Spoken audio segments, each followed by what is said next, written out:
Hello, all, and welcome to the Fantasy and Sci-Fi Fanatics podcast. I'm your host, Daniel Coolbaugh. Today, I have me a very special guest, Erica Evren. Erica, how are you doing today? I'm good. How are you? Oh, excellent, excellent. I was so glad that I could get you on. Instagram's really hard sometimes, Yes. particularly if you don't follow people back because it shoots those things into requests, Yes. messages, and I don't always go in there. So it's been difficult to get people from Instagram. So I actually had Lucy McLaren and yourself today, both from Instagram. So I felt very accomplished because it's one of the harder places for me to find authors to come on, but Yeah. a lot of sci-fi authors are on there. So I'm always excited when, we can approach sci-fi author in particular on Instagram and get them on. So thank you so much. Yeah. Thank you for having me. This is going to be exciting. Yeah, anytime. Yeah, I'm excited. I was looking at your work and I got a lot of really good questions. So I'm really anxious to get in and get started with you. And we'll go right there with that first one there, Erica. What has your writing journey been like up until this point? So my writing journey started when I was 13. I started, I was heavily influenced by like Stargate SG-1 and Atlantis. So it started out as kind of like a fan fiction. Oh, that's and awesome. then I got to the point where it's like, okay, this is kind of copying. I need my own thing. And I started drawing my own characters, coming up with different names and stuff. And so the last 2 years has been, well, I would say the last 5 years has been when my writings really taken a turn to be more unique. And so when COVID started, I finished like a first draft of Mission of the Rorark as a prequel story to the story I had been writing since I was 13. And I finished that and got that done. And I'm currently working on book 2, which was kind of book 1, but now it's book 2. So yeah, it's just been really interesting so far. I'm kind of like Stephen King, where I just pulled that little thread through the hole and see where it takes me. I've tried structuring my writing a little bit, but I've had people tell me it doesn't have the same spark. It doesn't have the same intrigue. So I'm trying to rediscover that spark, I guess, and not be so like by the outline where it's kind of dead. I don't know if that makes sense. It makes total sense. I guess it's more exciting for readers when you as the author too don't know what's happening. I guess in my case, that's where the magic happens. So, but yeah, that's kind of how it's been. I've been writing since I was 13, just always loved it. And I love telling stories through words and creating emotion. And I really love the bond between people and also like the bond between animals. So I like incorporating that kind of into my stuff. And I genuinely love space and anything sci-fi. So sound effects, you got me there. So yeah. I try and incorporate everything that I love into my books. So yeah, it's been fun. Well, it's just funny that you mentioned, not being so rigid. I do that. I'm a teacher, so I do that. And I'm like, okay, I'm going to plan this. Like I have a couple of things I've planned before paternity leave. And then the next, like I have it fully planned and then I'll get there. And I know my co-teacher, I drive him nuts, but we plan and plan and plan. And then the next day I'll get there and I'm like, hey, I had this much better idea. And then he's over at his desk. He's like, it is a better idea. How do we fix it in like 10 minutes to give to the kids? But I feel that's how, and with writing a lot too, like, I do have an outline, but at the same time, I'm always like, oh, that's a better idea, and it's kind of like hard, right? Yeah. It's, to quote Pirates of the Caribbean, it's kind of like a guideline, not a rule,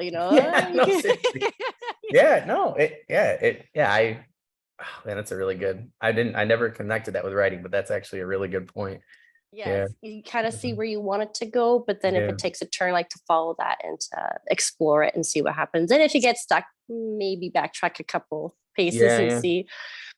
So, but my friend always liked it's like a ship, he's like, I'm coming into the harbor. He goes, but sometimes I have to go left, or sometimes I have to go right, or sometimes I'm going too fast, or I have to slow down, or sometimes I have to speed up. And I like that analogy. It's like really good point.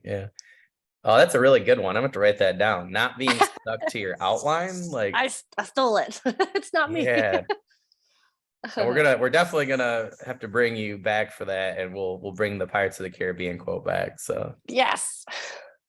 I think that's actually I really like that. I'm gonna have to use that. That'd be like a really good blog post too. Yes. Because that definitely, it's funny that, I'm sorry, this is why I do interviews with people, with authors, and artists and people, because it makes me think of things differently. And I think that was a big problem I had with my draft two, was I was like, okay, now I know, draft one's done. I know some things I didn't like and stuff. And it's been really difficult for me to go back to, because I think I was trying to stick too much to the original outline instead of coming up with a new one. And I was like, no, this is the outline. And I was thinking I should change a few things, but really it was all on fire. So I had to change like everything. But Yeah, I found that too with some of my earlier drafts of like my first story I was writing. The more I tried to contain it, perfect it, the more I lost the joy of writing it. So sometimes it's just good to throw the reins away and free rides. Yeah. No, totally. Yeah, I definitely understand that. Well, that's awesome. Yeah, you got me thinking a lot of different things there.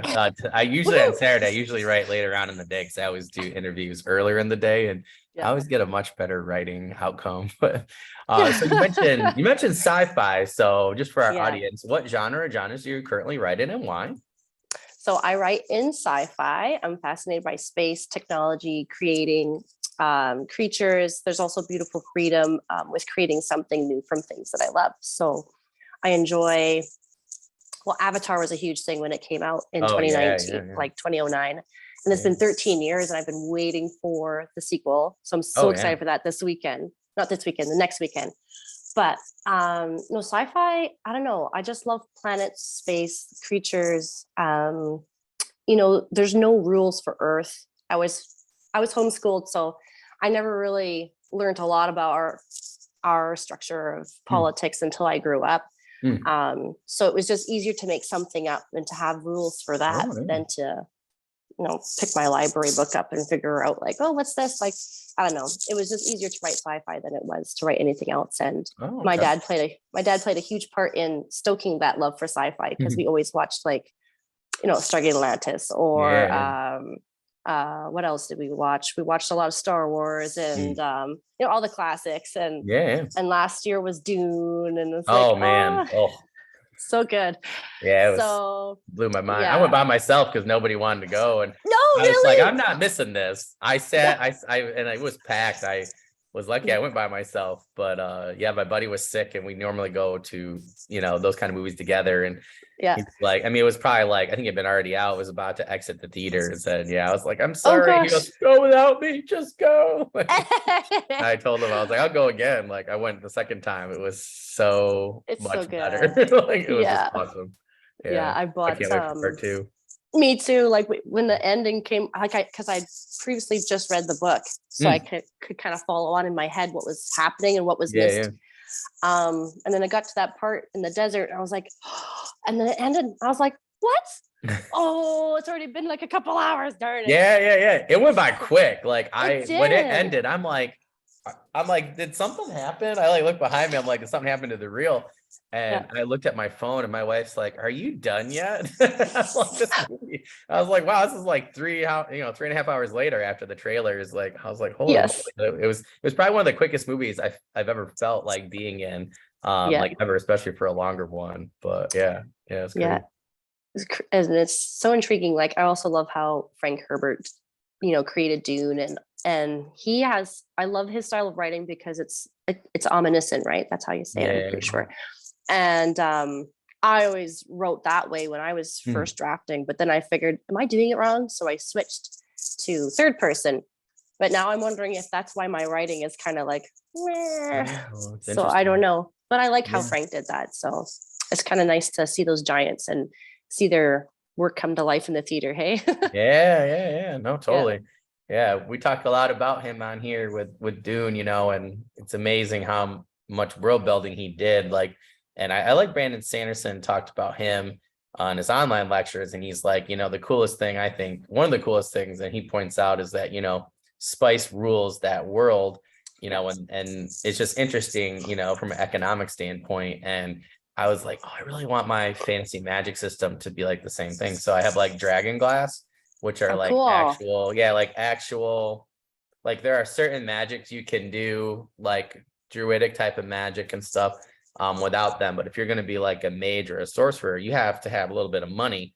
So you could have a little bit more natural ability, but at the end of the day, you still need the Dragon Glass. And once you have used it, and depending on your higher spell, you need more dragon glass. So, and it has to be pure or not, or something like that. Right. So that usually your There's everyday some, mages. Yeah. So if there's a lot of economic, I'm a social studies teacher. So there's a lot of economic things. I just always like that about Dune, and yeah, growing up with it and discussing and dissecting it with people. I'm like, oh, I've always loved that, that yeah, concept. And yeah, yeah.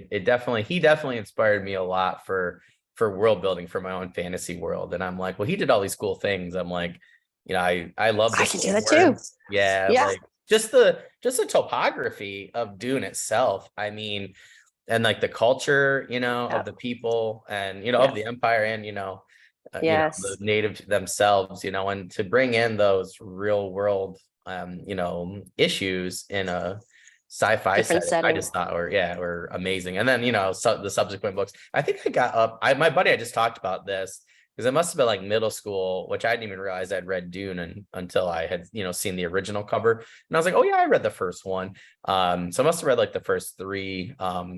So, and I was really into the sci-fi TV show, or like the TV Oh to, yes. What was yeah, I that? really liked that one. So I was really addicted for a while. But yeah, I definitely want to go back and reread Dune. I got it Hmm. from my buddy a while back after we're done with Malazan Book of the Fall, and I'm like, we have to read Dune. Yes, So yes. yeah, that was Yeah, I amazing. read it was very good. I read the second one, but I felt like it was more exploring Yep, Paul and his deeper struggles there, being who yep, he is and like the repercussions of everything, all the choices he made in the first book, yep. like kind of all come crashing down on him. So I still have to get the third and read that one. So it's on my to buy list. I found them all, like all the original covers, which was pretty cool at a book Oh, the sale original for like covers are 50 cents. Yeah. I was like, how did nobody buy these? And my friend goes, I think that there were other books in front. And then mm, the night before, people they reshelve them. So we were yeah. there really early. And I was, I think I got like, yeah, I must have gotten like the first three, and then some of those other stories and books, like it must have been like $2. And I grabbed extra Wow. copies for my buddy and stuff for book club. So yeah, I got a really Nice. good deal. So then I went and looked Awesome. later. I was like, original covers, like wow. So yeah, it was pretty cool. Yeah, because the new covers aren't that I mean, they're nice, but they're Yeah. not. No, Yeah. I don't think they really capture that time period of what I loved about sci-fi. I feel like they're exactly. just Yeah, more, yeah, they're more yeah, just for art and show now than they were, for advertising the brand at that time. But yeah. I liked the classic sci-fi bold yeah. orange lettering. Yep. Painted covers with Yep. the people on the front or animals or whatever, a worm. Yep, yep. Yeah. Yeah, So yeah. The one I really keep in like a nice spot, because I love the original first cover for book one. I was like, yeah, yeah, it's what I grew up with, so of course I enjoy it thoroughly. So of course. Yeah, yeah.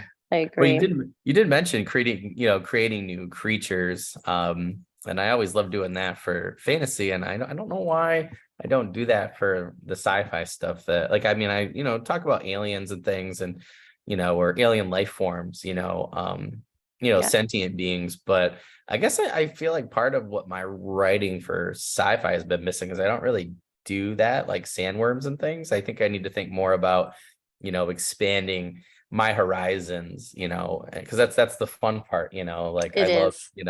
I love all those different things, from sci-fi. So you got me Yeah. thinking now that that's probably one thing that I'm missing in my own sci-fi writing. So Hmm. I mean, that's why you go to sci-fi, right, and fantasy, or to do those cool things. So That's yeah, right. yeah, it's interesting. I'm gonna have to reflect on that later today, on why I was missing that and creating a huge gap for myself and my readers for some reason. But Well, yeah. if you need to bounce any ideas off, I'm always Oh, for sure. always available. I bet. Well, I've been trying to get through some of my fantasy stuff first. I have several sci-fi things. My problem is I love space too much. So then I get researching, and then before I know it, it's been like a week, and I have all these notes, but I haven't written anything. But I've learned Yeah. a lot about, the moons of Neptune, and all these other things. And I'm like, how on earth don't you guys teach this for science in school? I'm like, why, I'm like, Earth's great and all, but I'm like, I want to, I wish I had, been able to take more classes, involving outer space, or, the Yeah. moons, or, or something. I don't know. I think that they could have done Yeah. a better job offering, like I always thought it'd be cool to offer writing classes, but from the standpoint of bringing in science standards and things like that. but bringing in things like Mars, or Mars exploration, or just different things, or bringing in some of those history concepts. Yeah, Yeah, it's doing the same old doesn't work as an author. It doesn't work for education either. So it'd be cool to start combining some of those elements. for But sure. got enough kids that would be interested. I got some writers with me right now. Let me tell you, it's pretty Oh, cool. awesome. Yeah. Awesome. They must really look up to you. That's great.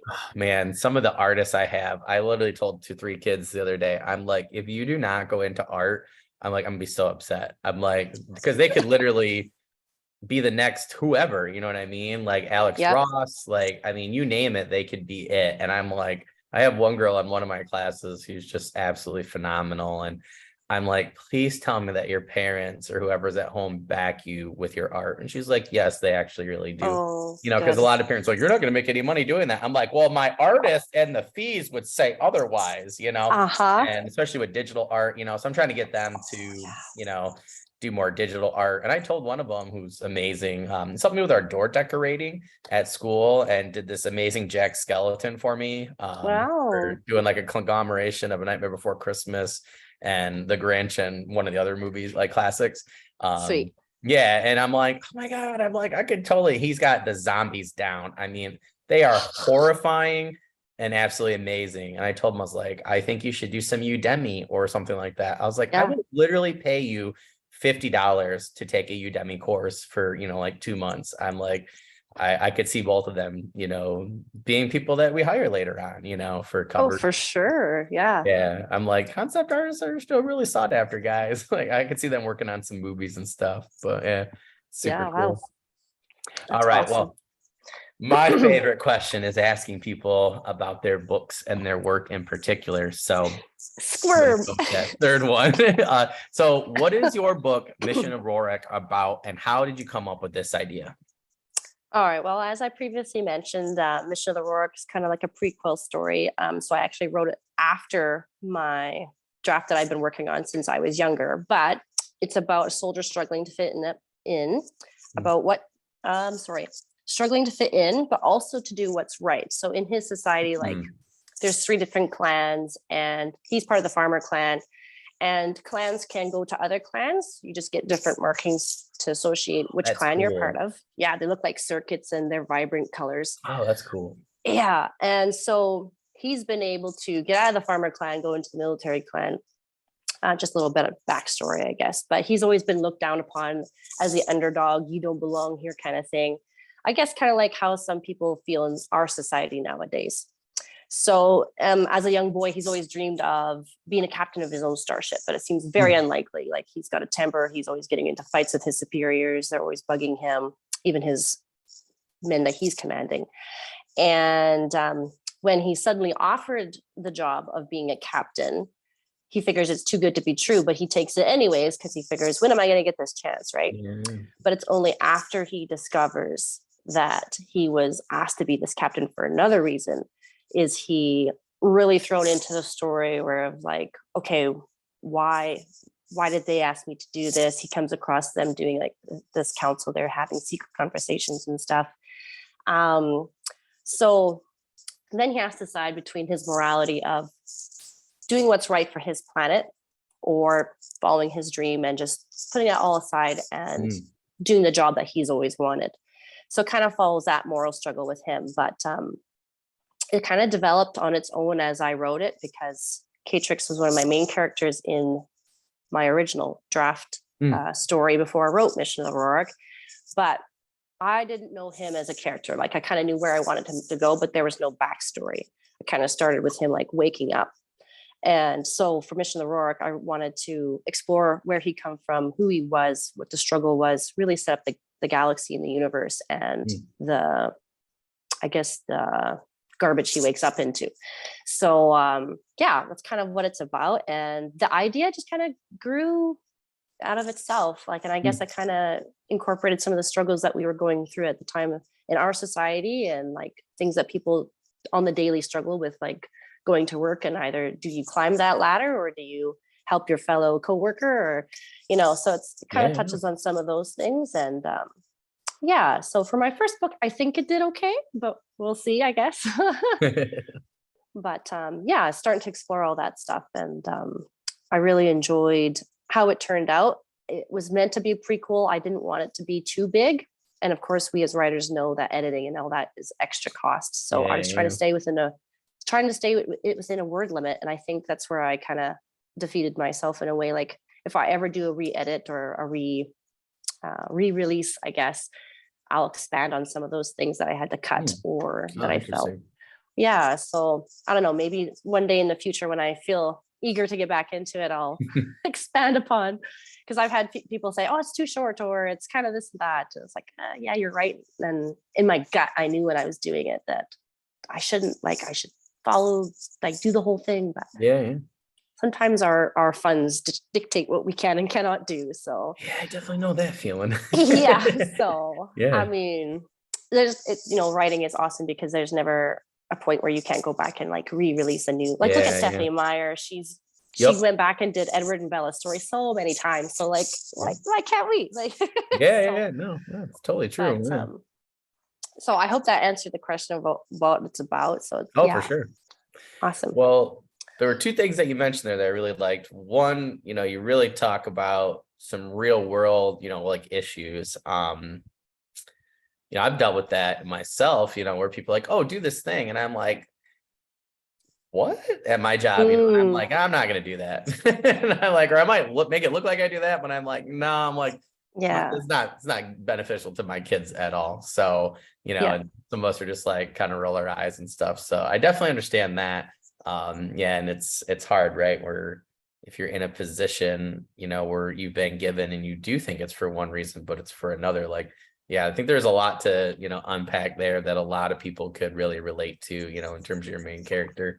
hmm, But yeah, yeah. Well, I do agree with you, about funds. And this is one thing, in particular, indie authors need to think of, right? Because even if you're a yeah, traditional published author, right, they might not. I just had somebody who, said, well, my publishing company they wanted my first book, but not my second book because it was, ah, a prequel novella, and, it was a different character and stuff that's going to be in book two. So, they are kind of saving that for later, so to speak, once mm, their rights and everything revert back to themselves.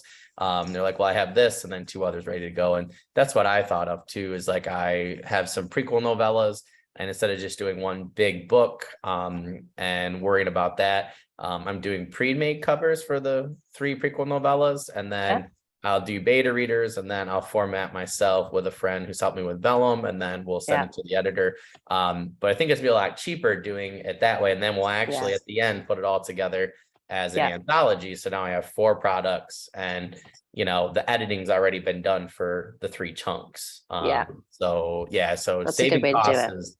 Yes, a couple of Yeah. different authors gave me some different advice to help us actually come up with that idea, and then we'll actually pay to have an actual cover made. We're really thinking the anthology itself will do a lot better, particularly once I get book 1 out, but we kind of Hmm. just want to get the prequel novellas out just to kind of test the waters Yeah. and have something to put up there. But Yeah. yeah, it'd be interesting to see if that works. But that's Yeah. that's just really being an author today. Unfortunately, a little That alone being an indie is. author. But yeah, Yeah. I think But cost, like you said, really has a lot to do with it, and allows you yeah, or not doesn't allow you at times to do certain things. So that's yeah. right. Yeah, I've been saving hard since I started working. So and I have a very supportive husband who supports any expense that I may come up with. Like, well, you can't really argue because he's got a fancy truck. So That's fair. but I always point to my wife's Michael Kors purse as I'm like, that could have been like 3 book covers right there. oh, I do that too. That's funny. Like my husband got those it's called gemstone lighting, but they're like those LED Oh yeah. lights, like soffit lighting, and you can Yeah, yeah, yeah. program them on your phone and stuff. And he Yeah. went ahead and did that without me Oh. at $1,800 later, right? And I was like, I could have, like, how we say Yeah, yeah, help yeah, the yeah. I think cover about it all the editing. time. Yeah. She'll ask Yeah, me, she goes, do you want this or do you want to do, like doing something is one thing, but yeah, like she was like, oh, do you want this thing? You've been thinking, I was like, no, I was like, I just can't. And I was like, we have a baby on the way. And yeah. yeah, that's why I was like pre-planning for some things. And that's where like I have a couple of things like historical urban fantasies with like Romans versus zombies that Oh, I cool. want to do. Yeah. And like I talked to Jeffrey H. Haskell about it and he really liked it. shared the idea with his wife, and the company that he sold some of his sci-fi books to recently. He was like, yeah, that might be really good here. He's like, you should think about, approaching them. So once I get those done, I think I'm going to try and do some traditionally published. That would be the ones that I would try to do. It's kind of like a Monster Hunter series eventually. And then, yeah, I think I would try to do my urban fantasy on my own. And my own fantasy stuff. My own fantasy stuff, I don't want anybody to touch. Like, it's been my baby, and I want to make all decisions for George Lucas old school style. Yes. But yeah, but it's interesting. I just agree with you that, cost does have a lot to do with it. And that's like one of my friends, he's like, well, do you want to publish this now or this now? And I'm like, well, I have several books I've been working on, where I could finish up the rough draft and then, start to do things this summer. We have 3 that we two of my friends and I kind of decided together. I'm like, well, I could do this. And their advice is, they're not writers, but they're readers. And, they're very avid fantasy and sci-fi readers. And, I was glad that, they spoke up and, gave their opinions, because kind of determined the calendar there. And I think the rest kind of goes up to costs. But yes. And it's so good that you have friends that are avid readers that you can kind of pick their brains as a reader. Because as authors, that's kind of what we need, right? They're the target audience. So yeah. And like awesome. I have one idea that my buddy gave me, was that it started out as a joke and now I just loved it. And I got these ogres that have been stuck here for a few thousand years. They had a portal open, their overlord came through, they were like his main crew, like his elite bodyguards, and then they got stuck here, and then they were monster hunted for a long time. They're actually the reason that we have a lot of our myths about ogres and the fae and things like that. In my urban fantasy, they come from there, and their overlords trying to get back here because they want to take over our planet for different reasons.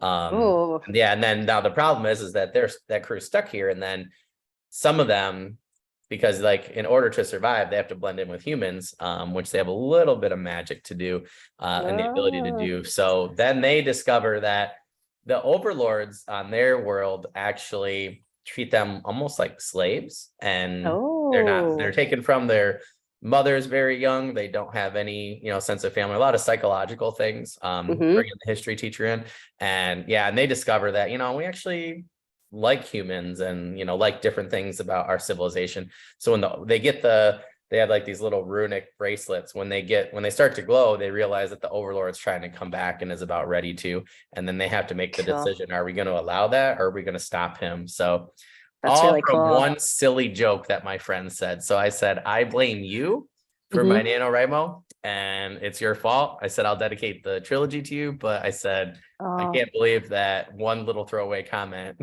turned into me having to write a trilogy. So I told him, I was like, you have to come to all the book signings and everything with me. I'm be like, this guy gave me the idea right here. So and you'll have to dedicate, like, name an ogre after him or something, like change the name a little bit. That's what he said. I was like, I got one character in book 2 in particular where I'm like, oh my God, this is so you. And he's so funny, which is why the whole thing, it was a joke.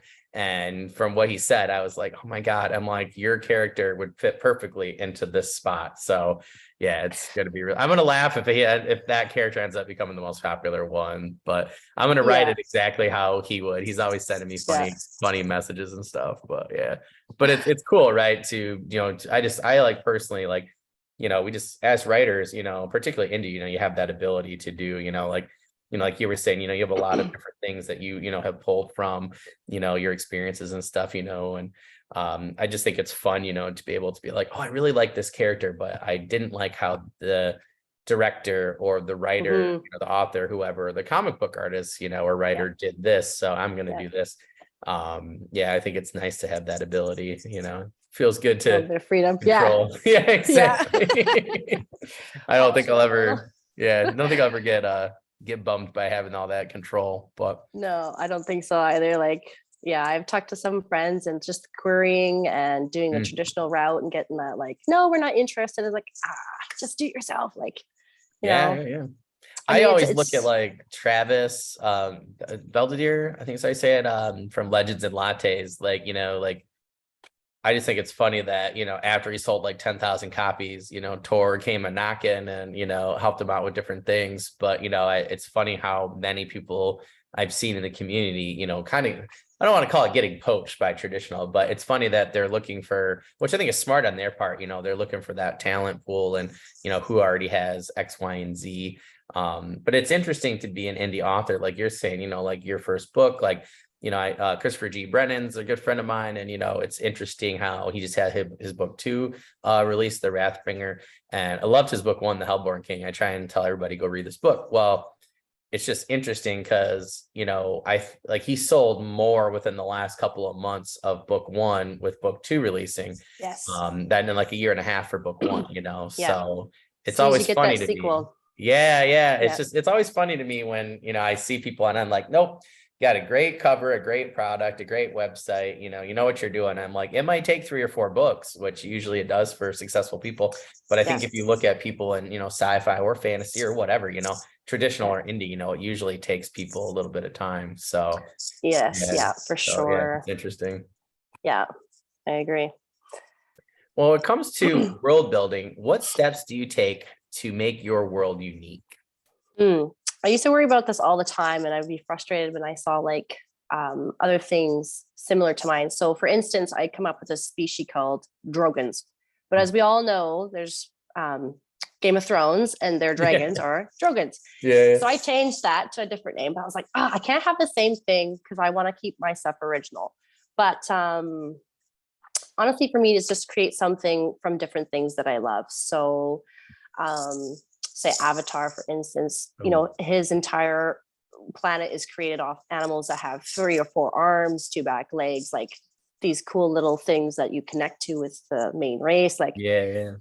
So I just try to combine as much of the stuff that I love. So like say space, horses, whatever. Like I try and make things that I love. And I think the more, like even George Lucas, like he liked World War II. He liked the dog fights and stuff. And lots of that stuff is in his in his movies. Like, it's got that feel, or it's classic, I guess.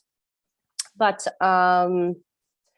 it's a combination of things I love. And as I write, ideas come to me like, oh, what if it did this? Or what if it did that? And it's an interesting thing to be an author because you don't know what's going to happen until you actually sit down and start writing, right? Yeah. And then I think it's also cool to have like different pools we pull from. So like I'm heavily influenced by TV shows, sound effects, and things like that. I used to read a lot, but I'm just starting to get back into the reading world. But yeah, movies, TVs, like I see on their faces how they're struggling, or like hear the sound effects. So it's easier for me to take those cool things that I love, like say Matrix, like all the different like technology, like the writing and like, or how they spin in the air because it's the Matrix. Like, oh, what if they just had that superpower like a superhero? And so I don't know. It's a conglomeration of all the things that I love. So in order to make it unique, I guess I just can put a spin on it, try and put a boundary or a different tweak to it. I mean, there's nothing new under the sun, so I can't really help. If there is something that is very similar to what other people love, because I see a lot of people do that. They take things that they love and put them together. So like horses or foxes, then you've got this fox looking horse. Like you can't help that.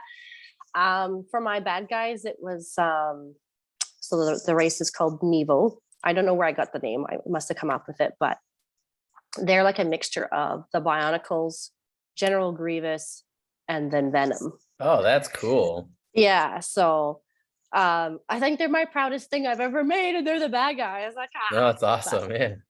Yeah. So terrifying, actually, to think terrifying. Yeah. Like just imagine villain, the feat. So looking forward to expanding on them one day. But yeah, so that's just an example of kind of how I try and keep things unique. And I try not to get bummed out when I do see things that are similar. It's okay. You just keep going. As long as it has a different name, people know that your intentions aren't to copy or to be like the other author or the other product. Like I've had people say, oh, you must have watched a lot of like, or played a lot of Mass Effect. And I was like, actually, I don't know the storyline. I don't know what's happening in that game. Like this is just sci-fi to me. Like, this is how I write it. This is the world. So I mean, I think people will pull similarities from their own Oh, for sure. experiences when they're reading it. So as authors, we can't really control what the reader sees. Yeah, yeah, So do our best to like set the stage and you know, create something different. But in the end, it's all up to interpretation. So yeah, yeah. So like, but I mean, there's Dune with big worms. So yeah. yeah, earthworms on spice. Yeah. No, it's funny because I mean I definitely agree with the conglomeration, and it's funny because my friend Mark Timoney and I, but we both absolutely love Robert Jordan's Wheel of Time. Yeah. We're both huge Forgotten Realms fans. There was Yeah. something else that we talked about privately then in our interviews where we're like, oh, we love this book too. So it's no wonder that when I went to read the first chapter and the prologue of his first book, The Blood of the Spear, he uses a term that I use, the void. Aha. And I'm like, should I change? I'm like, I really can't. Cause I'm like, I have so much philosophy and things, culture built into so I'm not really a god. It's more like a cosmic force Yeah. that some people call a god or a symbol, sign a god like Great spirit. yeah, and he can manifest himself, and so can his sister. But I was like, I'm not gonna change it, and he uses the same term so differently, but there's a lot of similarities, and it was just so interesting for me from a reader and writer standpoint to see that. And I was like, it's so cool that he can have the same word, with the same idea, but mean told two different things. And I've always wanted to try this. I want to do this for fantasy and sci-fi. And I want to give a prompt of the same book to 3 different authors and then myself. Yeah. Right. And then I want everybody to go write their own outline, because Michael R. Fletcher gave me this idea because he's like, yeah, nobody actually steals ideas, Dan. He's like, because if you take my idea, he goes, I'll tell you every idea I have. He goes, if you go take my idea, you're going to write it completely differently than I did. Right. Like, so I want to do that as a writing seminar, as an exercise, and let people see that. Because I think some people, they get bummed out, like Dirk Ashton talked about that on their podcast with Mike and them and Rob J. Hayes and Jed Hearn, on Wizards, Warriors, and Words, where he had went and somebody goes, oh, he did some sort of power with his Paternus trilogy, where somebody's like, oh, you must have watched American Gods and Neil Gaiman, you must be a big fan. He's like, I've never read any of his books. So he went and read some. He's like, I have to change the name of this power and how this power works because it's too similar. Wow. And he was like, his mind was blown. And I'm like, wow, like that 2 people could come up with something that's similar. But I agree with you. I think, they were probably influenced by both of them the same type of stories or media or or something like that, because we're all watching the same thing. We're all watching Tiger King, or whatever. Like me right now, maybe Apocalypse. Yeah, so yeah, I think after a while it gets kind of hard, like you said, to kind of diverge. But yeah, I think it'd be one of my most watched podcasts ever doing that. That's going to be something we do in the summer. So that would be a cool challenge for the summer, or even like for a short story, like NaNoWriMo, like good idea. Oh, that's a good idea too. Yeah. The 50K words, see what you can come up with. And yeah. I don't know, maybe there's like a special prize or like, it'd be cool. Oh, that's a good idea. It'd be cool. I always want to do it with another author, like another indie author. And that's how we advertise it. Same story, 2 different ways. Yeah, exactly. Or like you write one species or race and I write the other one and write the story. And then do it that way from one, POV, but match them up. I think that'd be really cool. My friend's like, you're just a gimmick guy. I'm like, I just think it'd be a fun writing tool, but I might do it on my own with somebody. Yeah. Good experience, right? Just it'd be to cool. do for fun, right? It's fun. Yeah. You never know, you might get a good co-author out of it, a good series. That's right. We work well together. Yeah, exactly. Well, with that 5th one there, I'm always interested for people for sci-fi, because like speaking of Dune, some of the technology in there, especially the new movie, I don't think was the most complicated, but it had to be some of the most unique, and how they represented it, contrary to even some of the older, like the original movie and TV show, I thought was really cool. So technology has been on my mind for sci-fi recently. So I was curious, when it comes to your technology in your sci-fi world, what do you do to create a realistic but futuristic world for your readers? That's, well, I love technology too, so it's really cool. Like I like all the stuff. Anyways, so again, it's really hard to sometimes create something that's unique, but when I'm making things for my sci-fi world, I try and make it plausible so that it's kind of believable. And then like say my ships travel by a wormhole or whatever. So it's kind of based off Einstein, but it's like instantaneous. Oh, cool. Or, well, you know, like, because his theory is it goes around the circle and you're right there. It's bending time. Yeah. But for me, it's really important to make it plausible, but then also have boundaries within those things to work and operate. So for instance, shields, like I have it so energy can be deflected and kept out, because obviously it's an energy shield with energy hitting it. But say a sharp object, it doesn't give off the same kind of energy. So say something pointy could get through, like a blade or whatever. So slices through the energy and penetrates it rather than bounces off or becomes absorbed. So I try and make things where it's new and unique, but then also where it's like, oh yeah, I believe that. Like that's definitely doable. Like, Yeah. I mean, we never asked why a lightsaber stopped at the end, right? Some of us did. Well, I guess when we but not for like 40 years later. we stopped trying to create them ourselves. Yeah. But stuff like that, you know, sometimes too, it depends on the readers. Like Andy Weir, he's got a lot of people who do search for those facts and he's known for those facts. But there's also readers who they don't care how it works. Like just immerse me in this story and in this technology. So, but yeah, I try having it where it's balanced, where it does make sense, but then also there's boundaries and rules that those characters have to follow. And I don't make something and then like make it not that way for the story. Like, oh, I bummed up, like now I got to change it a little bit. You know, having strict rules for how things operate, I think is good to make things plausible and real for that world. So like your dragon glass. Yeah. You know, there's boundaries and there's rules for those glass. So once you use that power, that's it. You know, ta-da. Yeah. Your magic, you know, if you need a bigger, you know, a spell or whatever, you got to go find some more glass. So yeah, well, I think it's or however it works.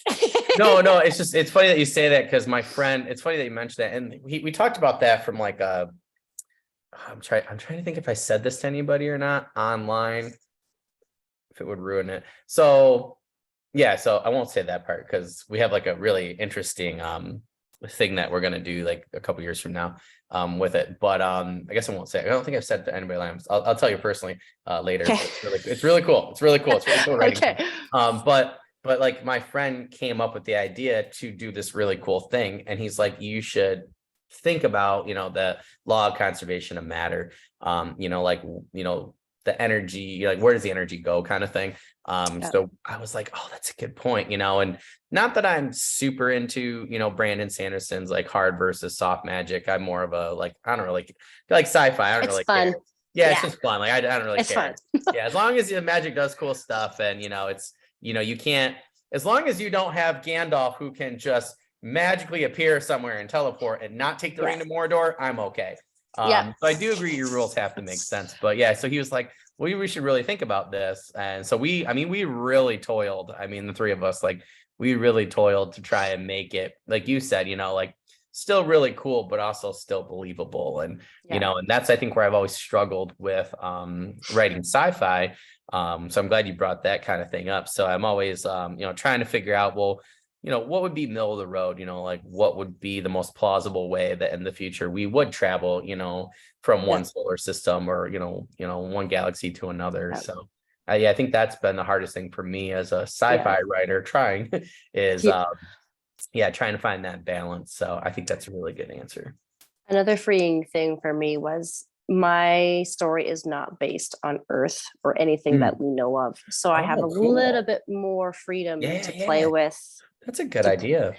Right. So if you're finding it's hard for you to create because you're stuck with, well, where would we be in like, I don't know, 100 years? You know, it's really hard. You could always just expand your mind a little bit and start somewhere else, like different galaxy, different rules, different everything. So it doesn't have to start on Earth. Right? That's a really good idea. Firefly it, if you will. I never watched that. I've got to do that. Oh my gosh, Erica. So so I mean, they say it within the first like 5 minutes. I think 10 minutes of the first episode. But they talk about like Earth that was, and actually like Uh, nobody really knows where it is. So I'm right. so disappointed that Fox screwed it up so bad with the order of the episodes that it didn't get a season 2. Because I always wanted to see how Joss Whedon would have presented that, and Yeah. if they would have tried to find it or whatever. But that I think that's a fabulous idea that that you have, and I think that actually just helped me fix a couple major stories, because that's where I was getting Yes. lost. So I think maybe I'll just cut that out and Yep. not Just really worry about it. So or a classic cartoon like Titan AE, where their homeworld is destroyed by the dredge, and then they're disbanded and they're all disconnected and they're all yeah, floating around, and then you know no, I think that makes oh, total sense. that's another. Oh yeah, I gotta watch that again. That was a good one. My best friend and I have been talking a lot about Titan AE. I watched a couple episodes with him. That's one that like I'm really trying to go back, and because it was kind of like random, like we'd go on guys' night and we'd be waiting for his significant other, and we would, we'd be watching, like he's like, "Oh, can you mind if I watch this thing over?" So I'm, no, no, it's fine, and I usually be doing some writing or something while he does that. But there were some, very interesting things that came up, and now we've discussed quite a few things in book club and stuff, and I'm like, okay, I'm like, that seems like one, that I'd really like that. And I want to go back and watch Afro Samurai again. The anime I've gotten back into again, especially with like Avatar: The Last Airbender, now that Netflix is doing their whole live Yeah. action thing. I'm like, I want to run back through them again. And Yeah. that's really cool. Well, I Yeah. wrote that one down because I'm definitely going to be thinking about that once I go back to sci-fi, thinking that you Hmm. just solved a huge world building problem for me. So I Awesome. appreciate that. So yeah, You're welcome. that's awesome. Well, I'll have to give you the kudos when I finish that. I want to do like like almost like a Blade Runner sort of thing. Like I don't know, like a Oh, cop thriller, but yeah, set in yeah, space. It's yeah. gonna be like a buddy cop thing. And Oh, I got this. so much fun for Yeah, potential like humor between them. right. Oh, Yeah. grinding Yep. each other's gears. Yeah. And I don't Yeah. know if you've ever seen the TV show The Neighborhood, but Cedric the No. Entertainer, it's like the guy that played Schmidt from oh Oh, yeah, I'm totally blanking on the actor's name, New Girl. But the two of them are hilarious. And I was like, what if you put those two in space and they were buddy cops, and one was like from a back world and the other one, and I wanted to be like a hunter, like like he was like a really good like bounty hunter type sheriff, yeah. like cop from the backwater. I want this other city cop to be there. And I just thought it just sounds like so much fun to me. Uh-huh. And I really loved Altered Carbon when the TV show came out. So I'm really looking forward I just found a copy of the book.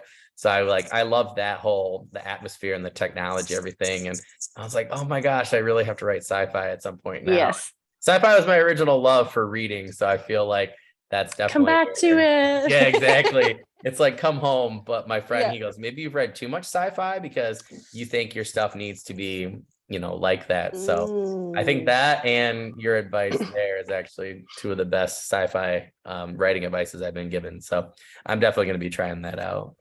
Might Yeah. as my writing Awesome. exercise later. Yeah, it'd be really cool. Perfect. Yay. Glad I could help. Yeah, I'll definitely be running some stuff by you for that one for sure. So, Awesome. Looking oh, forward to it. speaking of which, Oh, I came up with this one a while back, and now I love it. And it's been really fun for fantasy, but sci-fi in particular, I think has been really interesting. The answers that I've gotten. So, if you could visit any part of your own sci-fi universe, where would it be and why?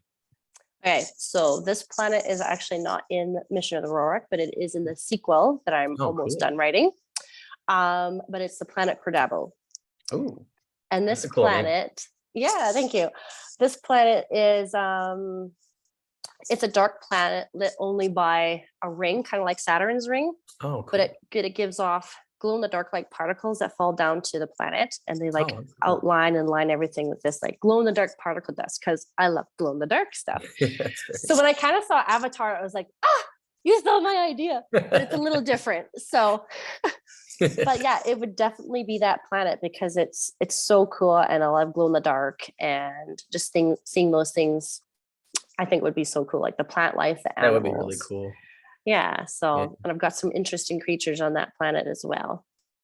I just love where like there's that one Like climactic snow part, right? flowing. Yeah, and it's like Yeah. coming down. Yeah, Yeah. yeah. And they got And like when the you, little creatures, yeah, floating through the yes. air. Yeah. And when you walk upstairs, the glowing dust in the Yeah, wind. yeah. Yeah, that luminescence. Yeah. I Yeah. that Avatar definitely piqued my interest for going back to my I started to write in middle school and particularly wanted to get hired by Forgotten Realms. So I was writing basically like Forgotten Realms fan fiction. And then when I was in college and I was trying to be an illustrator, we had an opportunity to do our own like ABC book. And I was like, oh, I'm gonna do it on, my fantasy world. And I came up with a bunch of cool stuff and cool characters and stuff. And then it just sat with me for a little bit. And then I think it was a year later when Avatar came out. And one of my best friends, Steffi, and I went, and I was like, we were looking at each other. We were just thinking it was going to be like kind of cool. And it had the 3D glasses. It was one of the first 3D movies I ever saw. And oh my gosh, just the colors and Ugh. the world building. I mean, I went home that night and I pulled up Rope. that old document. Yeah, I had the book with me and I just started going. I mean, yeah, Yeah. it was awesome. I think we went like 3 or 4 times. I mean, Oh, like wow. within that week, like people like, oh, you want to go? We're like, yeah, sure. There was $5 movie night on Tuesdays, and it was such an experience. But yeah, that'd be really Yeah. cool. Be a cool place to visit. It would be, yeah. So, and Oh, then, it's an excellent so answer. Yeah. thank you. For that seventh one. Now, if you could go on an adventure with any of your characters, which one would it be and why? So this character is in Mission of the Rorark. His name is Tavos. He is a Shargan, so he is a being of pure energy, but also That's cool. he has limitations as well, being pure energy. But I think it would be fun to go on an adventure with him because what they can do and the kind of stuff they could see in the galaxy, yeah, I think it would be fun. Just like, I don't know, they're blue and I love the color blue. And he like, oh, I have to send you a picture because I've drawn. Yeah, for sure. Oh, I love art. Oh, Yeah, I love art. I spoiled myself. I bought a Zinc Lab tablet this past Oh, weekend. It was on sale. So I'm going to try doing it digital because I've only ever drawn my own stuff like traditionally and colored it. So, but I'll have to send you a picture. He's really cool. Yeah. And no, yeah. I wish people had read the book because then I could talk more about it. But well, hopefully by book 2, when we have you back on, people have, and then we can start to spoil some things. Yeah, but no, he's definitely somebody that I would definitely want to go on an adventure with and see what he gets up to. So yeah. Oh, that's super cool. Yeah, I'd love to see that. Like sci-fi concept art was one of the first like mediums of sci-fi or fantasy that I had ever seen. And like from a young age, I'd go and we go to Walden's or Borders back in the day, and you would literally see these just amazing concept, books. And my mom's an interior designer, so she's really big into art. And we'd go to museums and stuff. But at the museums, there wasn't sci-fi or fantasy or anything. So those were, and there wasn't any internet. So those were really my ways to see what I wanted to see. And my grandfather really got me into, and my cousins got me into Star Wars, Star Trek, Battlestar Galactica, Buck Rogers, Beastmaster. I mean, you name it, like I was seeing these cool movies, in TV shows, and the art was really appealing. So that's always been really dear. Sci-fi in particular, my grandfather loved. So sci-fi concept art's always been, like kind of been my thing. I have way too many books with concept art. I had to scale down a little bit over the years because I'm like, oh, I want that one and that one and that one. My wife's like, we don't have nearly that much room, and they're always bigger books. But yeah, I still have save a lot of concept art on my, that's just how I write. Like I find a picture or something, and it just it sparks my interest. So usually, I think my friend, so the whole cult, she was like, oh, I do like a vision board. But like a mood board. Yeah, but she does it with words, and I'm like, oh, I want to do it with pictures, Yeah. Set up scenes. So a couple of people I talked to, they're like, I do that visually, on my Word document, whatever. I'm like, why don't I do that? I'm like, that sets the scene. There's characters there, and you can look at those. So I started to set up my new outline for draft 2 for one of my books that way. So it's been very, very helpful. And it's like, it's like going back to your roots, I was like, well, that makes total sense. So, but it kind of goes back to, what you were saying for, question 1, where, you struggle a little bit. So you're trying to find, Yeah. maybe, go back on point for style, and I think that that's hard at times. And I have a couple of my friends who are, writing book 4 or 5, and they're like, it's just not, I'm But just doing something different, or it's not there. I'm yeah. conceptualizing too much or something. So I think going Mhm. back to your roots is always, a good strategy, because that's why, that book got, written Yeah, and thought of to begin with. But yeah. exactly. And if you can Well, stick through all the drafts, then it's got to have something. amen to that. Yeah, it's like silting. We used to go metal detecting all the time, my dad and I. So it's like, right, you get down to the bottom, and there was one place where we were like, we were for sure there were coins, and so there was like really hard packed. And I always think about that, where we had multiple silts going, and I always think Yeah, about at the end, we were left with a couple of coins and stuff. And I'm like, that's really a novel, right? Like you really get those shiny pieces at the end. So that's right. yeah, it's definitely true. All Yeah. right. Well, that was an excellent answer. I'm really looking forward to you sending me that. That'd be really cool. Um, Hmm. sounds like a cool person having cool being, I guess, to have an Yeah. adventure with. So yeah. Well, I came up with that question because I always think of that myself, because I'm like, well, I'm like in a fantasy setting. I'm like, am I really just gonna be with another human, or am I gonna be with one of my ape folk, or Yeah. am I gonna be with a cat folk? Or I like the guy, the World of Warcraft panda. He was cool. So Oh I yeah. love Poe from Kung Fu Panda, so I did that Yes. one. So I was like, yeah. So it's always fun for me, I think, to think of that. And Chewbacca is obviously one Oh of my favorites of all time. So yeah. I would I love to love go with him. impersonating him. Yeah, yeah. I just did that with my nephew the other day. He's like, "What just What is happened?" that? Yeah. Yeah, I was like, "A couple years, we'll show you. You'll be all set." Yeah. But, Like yeah. rolling your R's, but in the back of your throat. Yeah, exactly. One of my friends at school, he does it so well. Like he did it to like Oh mess with the kids, and we all yeah. ever like stop what they were doing. We're all staring at him. I was like, it sounds like Chewbacca is in this room right now. And yeah, it was really cool. He's like, maybe I'll do it one time for Halloween. I was like, oh, that'd be awesome. I'll be, he's really, tall compared to me, Tall. like Peter Mayhew. So I was like, I'll be the Yeah. Han Solo to your Chewbacca any day of There the we week. go. There we So that's go. definitely what we're doing next year. But all right. Awesome. That's awesome. Well, do you have any news, updates, promos, or current projects that you'd like to share with us? So I do have current work in progress it's probably the third draft of Oh, new wow. version of the book 2 that I'm writing for Mission of Aurora. So it's called Echoes of Destiny. Oh, that's awesome. And yeah, so we get to follow along with Kate a little bit more and a little bit closer to, I think, with his journey, and then everything else that happens in there that I can't say. But it's in this book, I do switch between his pod and another pod. So it's nice to take a break from his brain and jump into somebody else's. I'm always looking for beta readers or ARC readers. So if anybody wants to sign up, they can go to the link in my Instagram bio. I have a link tree there with different links they can sign up. Or they can visit my website. I think I have it up there as well, or shoot me an email at erica@ericaevren.com. Yeah, and then just Mission O'Rourke. He was just released this August, so I've got a couple reviews on there, but if anybody's read it and they want to leave a review, it'd be so helpful for me. And I'm always looking for honest feedback on my writing, and always want to improve and make myself better. So don't feel like it's too harsh. If you have something to share, we only grow with growing pains. So Yeah, amen. yeah. So, and if anybody wants to see the cover, it's ta-da! Oh, it's Mission of the awesome. Road. It popped up on my feed, and I was like, I save authors on Instagram into a particular folder, which has been so helpful for me. So instead of taking screenshots and then something happened to my phone, I have it right on my account. So I have like hundreds of authors to check back in with, and sometimes I get your profile, for instance, or sometimes I'll get somebody else sharing, but it was really helpful. It popped right up on my screen. So I was like, okay, Yeah. save and message. So yeah, that was very helpful. Nice. Well, thank you. Yeah, for sure. Well, I just want to say too, like, if you want to send me that beta reader link, we can put that right in the description too. Okay. Try and get that out for you. So I did write that down to ask you in your email that I'll send you as a follow-up. So we could definitely do that for you.